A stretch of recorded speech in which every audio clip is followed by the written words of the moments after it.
Es-tu INFJ, la personnalité la plus rare, dit-on, qui existe? Alors, c'est une première vidéo que je fais aujourd'hui, spéciale INFJ, où on va explorer les spécificités de cette personnalité qui devient très populaire dans le MBTI et puis sur le net aussi.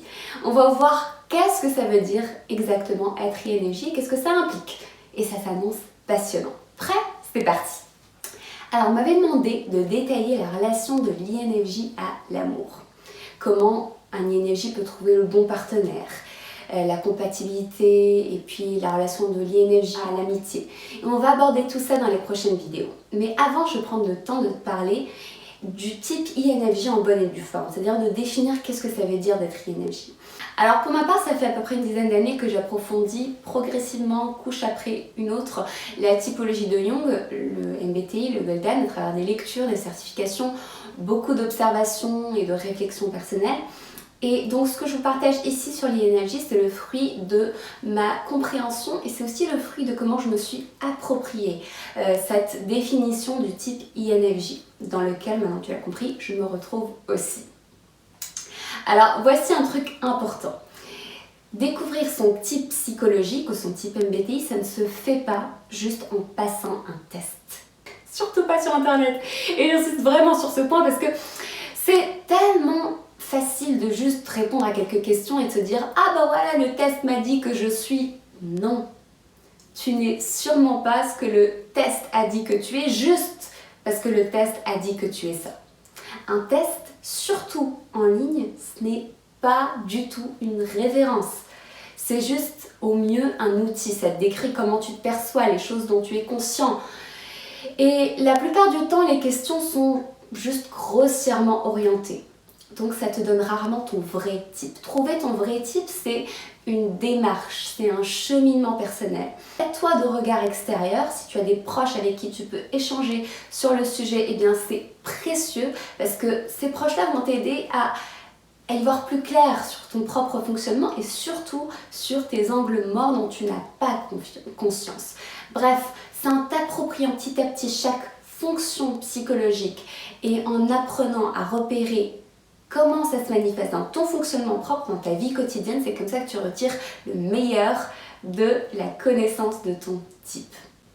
Alors, si tu n'es pas totalement encore sûr d'être INFJ, parce que oui, les erreurs sont fréquentes, et aussi souvent, au début de la réflexion, à peine on connaît le MBTI, on est sûr à peu près sur 3 lettres, mais on hésite sur une lettre. On se dit, est-ce que je suis vraiment extraverti ou introverti? Est-ce que je suis plutôt jugement, perception? Est-ce que je suis plutôt T ou F? Et ces points sur lesquels on hésite, c'est sûrement là où il y a quelque chose qui échappe à notre conscience.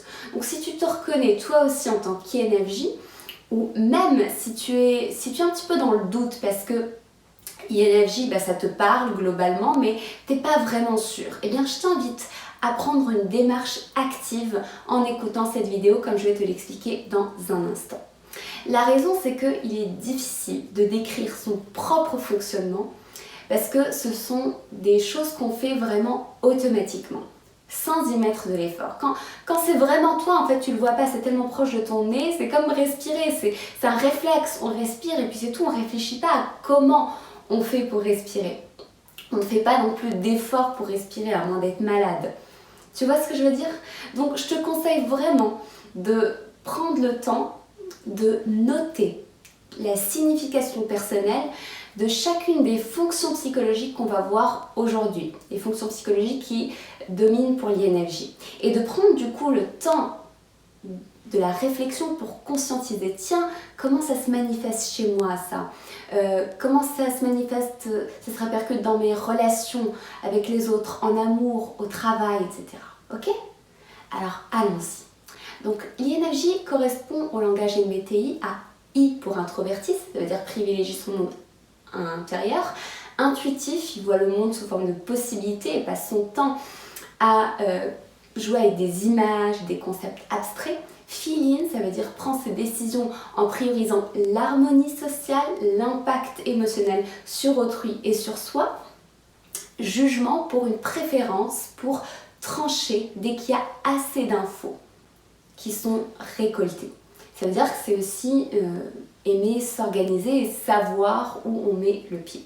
C'est à peu près ça si on devait grossièrement traduire les 4 lettres INFJ. Mais au-delà de la description classique de ces 4 lettres, il est impossible de vraiment connaître un type MBTI sans aller regarder au niveau des fonctions psychologiques. Alors, qu'est-ce que c'est que les fonctions psychologiques? Les fonctions psychologiques, ce sont des processus mentaux qui permettent d'accueillir ou de traiter l'information qui provient soit du monde extérieur, l'environnement, les bruits, les couleurs, les odeurs, les gens, les conversations, les idées extérieures, soit du monde intérieur, c'est-à-dire tes émotions, ce qui naît en toi, tes sensations corporelles et internes, tes images mentales, tout ce qui flotte dans ton esprit, tes conversations internes avec toi-même, tes pensées, tes idées, etc. Donc, chaque type MBTI est sous-tendu par 4 fonctions privilégiées sur 8 qui existent, que Jung a décrit. Donc, c'est l'attitude qu'on favorise pour exister dans ce monde. Alors moi, j'aime bien voir ça comme les rouages imbriqués du cerveau. Alors, explorons les fonctions psychologiques du type INFJ. La toute première fonction, dite dominante pour l'INFJ, c'est l'intuition introvertie, NI. La seconde fonction, dite auxiliaire, c'est le feeling extraverti, FE. La fonction tertiaire, c'est la pensée introvertie, TI. La fonction inférieure, c'est la sensation extravertie, SE. Et cet ordre-là est primordial et important parce que ça décrit l'ordre de préférence que tu as. Donc la fonction dominante, elle apparaît dès ton enfance, le NI, l'intuition introvertie. Comme son nom l'indique, c'est ton moyen favori automatique que tu utilises, c'est le fonctionnement privilégié que tu as. Donc pour l'INFJ, eh bien, il utilise son intuition introvertie. Et elle est là depuis les premières années d'existence d'un INFJ. Donc si tu hésites sur ton type, cet indice-là te donnera un éclairage certain. Parce que si tu n'avais pas l'intuition introvertie dans ton enfance, c'est que voilà, c'était sûrement un autre type que l'INFJ. Alors, l'intuition introvertie, c'est ce que l'INFJ sait faire de mieux. Il passe son temps à se poser des questions, à chercher le sens caché des choses. Alors, il ne s'en rend pas forcément compte parce que c'est quelque chose de normal pour lui. Il a toujours fait ça, il a toujours obtenu des impressions, une impression de savoir sur le monde. Il a toujours cherché l'invisible, il s'est toujours posé des questions, il a toujours cherché à comprendre le pourquoi, à remettre en question pourquoi c'est comme ça, qu'est-ce que ça signifie, quel est le sens de ceci, etc. Donc ce questionnement qui a quelque chose qui ressemble en fait au questionnement philosophique amène l'INFJ à se faire très tôt une image propre, singulière du monde. Et il acquiert comme ça en fait une certaine indépendance dans sa vision du monde et des autres. Donc c'est une sorte de contemplation, d'observation, c'est un truc flottant et insaisissable. C'est comme quand tu as le regard suspendu en l'air, ton esprit s'égare et vagabonde d'image en image, comme si tu zoomais à l'intérieur de toi-même, couche après couche, et que tu crées une vision de la vie, des gens, de l'humanité. Donc ça cherche à comprendre le sens profond des choses à l'intérieur de soi. Par exemple, dans mon enfance, je me souviens avoir été intriguée fortement par la notion de Dieu. Alors j'ai grandi dans une culture très religieuse et on décrivait Dieu comme étant un être supérieur, omnipotent, dans le ciel, qui nous regarde et j'avais compris en fait qu'il nous jugeait en permanence, qui jugeait nos actes, nos choix. Et ce Dieu, tel qu'on me l'avait présenté, ou tel que je l'ai compris, dans ma petite tête d'enfant, eh bien, il me paraissait moi un petit peu tyrannique, un peu sadique. Et ça ne rentrait pas, en fait, cette vision-là ne rentrait pas dans ma tête, ça ne me paraissait pas du tout cohérent. Et je me posais la question, mais comment un créateur qui a tous les pouvoirs, qui a créé tout l'univers, pourquoi il ne se donne pas la peine d'éliminer le mal? C'est un exemple d'une question qui illustre l'intuition introvertie en action. Mais en fait, l'intuition introvertie, elle questionne tout, le quotidien, les habitudes de vie, même les choses les plus banales. Elle questionne le langage, les mots qu'on utilise. Donc c'est vraiment une attitude qui a tendance à tout questionner. Ça peut être pénible pour les gens qui ne sont pas habitués à ça. Mais ça ne s'arrête pas juste au questionnement. L'intuition introvertie ne s'arrête pas juste au questionnement. C'est une attitude justement qui commence par un questionnement, par une vision particulière des choses, mais qui t'amène à faire tes propres expérimentations. C'est-à-dire qu'en fait, tu vas jouer avec ces questions, avec ces images, avec ces concepts, tu vas les réorganiser en permanence, tu vas te créer en fait quelque chose, tu te fais ta propre idée. Tu acquiers du coup un sentiment de savoir qui est propre à toi. Parce qu'en fait, tu as réfléchi à la question, tu l'as tournée dans tous les sens, tu l'as testé, tu as fait des expérimentations un peu bizarres, farfelues, et finalement tu t'es fait ta propre idée, ta propre expérience. Donc si tu es INFJ, tu n'es peut-être même pas consciente que tu fais ça en permanence parce que ça fait tellement partie de ce qu'on est, ça nous vient tellement facilement, c'est tellement automatique qu'on ne cherche pas en fait à être comme ça. C'est nous, on est toujours comme ça et puis c'est tout quoi. Et cette vision particulière t'a sûrement aussi plongé dans une sorte de solitude existentielle parce que la plupart des gens ne semblent pas se poser autant de questions, ni savoir, ni voir ce que tu vois, ni même s'y intéresser en fait. Et pourtant, c'est l'intuition introvertie qui t'accompagne toute ta vie. Donc ça, on va dire, c'est l'enfance de l'INFJ. Il se demande qu'est-ce qu'il fout dans un monde aussi étrange, qui lui paraît bizarre, où il se sent méfiant, et quel est le sens de tout ça. Donc cette attitude donne à l'INFJ un côté solitaire. Il peut être jugé comme réservé, timide. C'est pour ça qu'en tant qu'INFJ, on a tendance à se réfugier rapidement dans la deuxième fonction qui est la fonction auxiliaire qui vient nous compléter et qui vient nous relier au monde extérieur. Cette fonction, c'est le feeling extraverti. Donc l'intuition introvertie nous donne une vision singulière du monde et puis le feeling extraverti, FE, oriente notre focalisation sur la recherche d'harmonie relationnelle. Donc c'est cette fonction qu'on développe souvent à l'adolescence pour compenser le NI. Donc pour l'INFJ, sa focalisation, il développe sa focalisation sur les autres. Donc il cherche les valeurs partagées avec les autres. Et si je devais décrire le feeling extraverti, je dirais que ça représente vraiment un besoin de connexion aux autres. C'est-à-dire que c'est un besoin de partager ce qu'on a compris du monde, d'apporter notre vision et d'aider les autres à se libérer peut-être de fardeaux qu'on juge comme inutiles. Donc c'est un besoin de connexion, d'appartenance, de contribution. Et le but, c'est de rechercher, de créer une harmonie, des liens, des connexions profondes, c'est de se retrouver ensemble dans un but commun. C'est vraiment un mouvement vers les autres. Et je sollicite par exemple le feeling extraverti en faisant cette vidéo. Après avoir placé ma vision au sujet de l'INFJ, eh bien c'est un soulagement et une joie de pouvoir l'exprimer et le partager avec vous là dans cette vidéo. Et savoir que ce que je dis, ça va vous faire réagir d'une façon ou d'une autre. Et avec un peu de chance, ça va peut-être en aider certains parmi vous à pousser leur réflexion, à comprendre certaines choses sur soi-même, etc. Donc on utilise ce savoir qu'on a construit avec Ennis, cette interprétation du monde au service d'autrui, dans des rôles souvent d'enseignant, d'aidant, de mentor, de coach, parce qu'on voit le potentiel de progression des autres, on voit où ça coince, on voit là où la personne se ment à elle-même et comment on peut l'aider à débloquer tout ça. Donc de l'extérieur, NI et FE ensemble peuvent être perçus comme un côté sage. Mais je ne sais pas vous, mais personnellement, je ne me considère pas en fait particulièrement sage. J'ai un côté très très foufou. Mais c'est souvent mon entourage en fait qui peut percevoir par moments mes conseils, mes réflexions, ma façon de voir les choses comme étant empreinte de sagesse. Donc le feeling extraverti ou FE, en fait, ça nous met aussi une pression énorme de conformité sociale. C'est une pression de se fondre dans la masse, de ne pas vouloir faire de vagues, de devoir s'adapter, s'intégrer à l'extrême.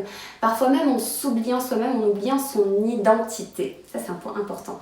Par exemple, pour moi, ça a été le cas quand j'ai déménagé et que j'ai changé de pays en fait pour faire mes études de psychologie. Je sais que il y a eu une grande période, des années et des années, où du coup je me suis réapproprié en fait tout mon nouvel environnement, etc. en laissant mon identité du passé derrière moi en fait. J'ai fait vraiment comme caméléon et je m'en rendais même pas compte. C'est un peu comme s'approprier les couleurs, l'accent, les expressions, la valeur du groupe dominant que tu côtoies. Donc ça, c'est le versant excessif du NIFE. Ça peut mener à un déséquilibre et à l'oubli de soi. On va voir comment ça se manifeste dans l'amour dans les prochaines vidéos. Donc ça, ce sont les premières fonctions qui dominent l'INFJ. C'est la paire de fonctions privilégiées qui est fondatrice de la personnalité. C'est la phase visible et consciente de l'individu. Donc les deux dernières fonctions, c'est la pensée introvertie et la sensation extravertie. Donc on va explorer comment ils se manifestent dans l'inconscient de l'INFJ dans un instant. Mais juste avant, dis-moi en quoi te reconnais-tu en tant qu'INFJ dans la description de ces deux premières fonctions, intuition introvertie et feeling extraverti. Si tu n'es pas INFJ, est-ce que tu reconnais dans cette description quelques-uns ou une personne parmi tes proches? Dis-le moi dans les commentaires.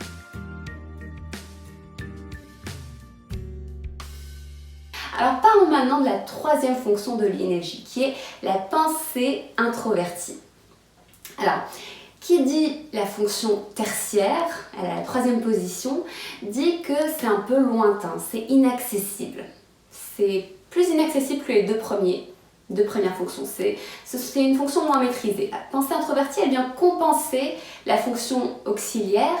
C'est une part en soi qui va prendre les impressions de l'intuition introvertie et qui va les mettre sous forme de théorie, qui va expliquer, interpréter les choses, donner du sens.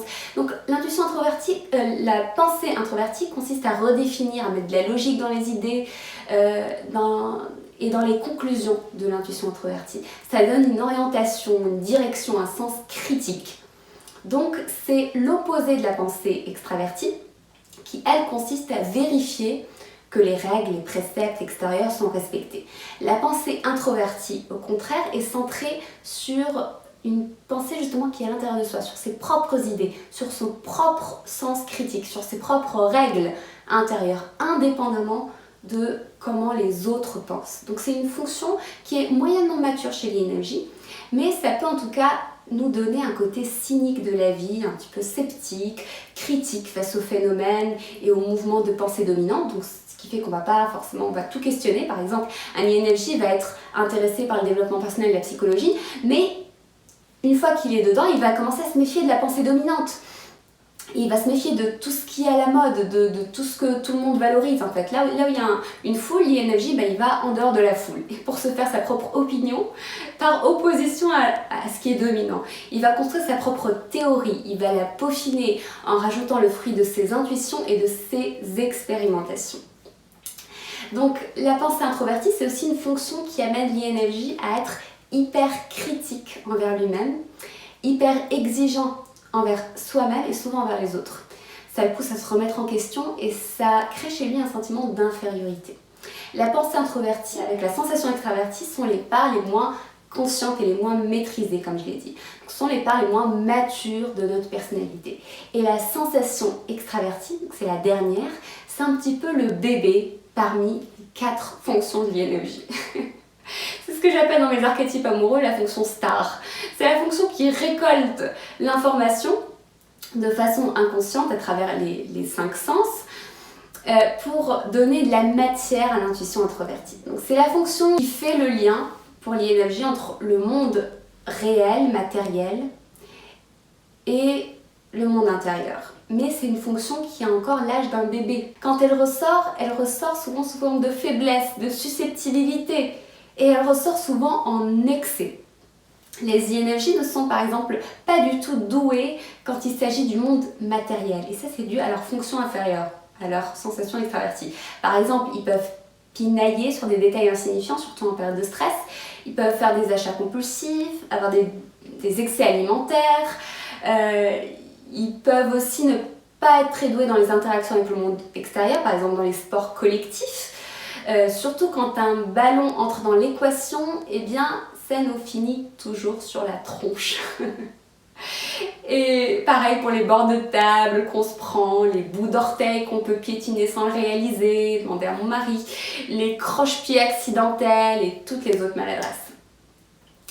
Donc il nous faut en général plus de temps pour nous approprier le monde extérieur, même si paradoxalement, puisque c'est notre faiblesse, on va y afficher une énorme fierté. Par exemple, pour choisir des beaux vêtements qui nous mettent en valeur. Et on va en fait mettre en avant tous nos exploits physiques et matériels. Par exemple, j'ai toujours eu du mal, moi personnellement, à faire du sport, surtout en équipe.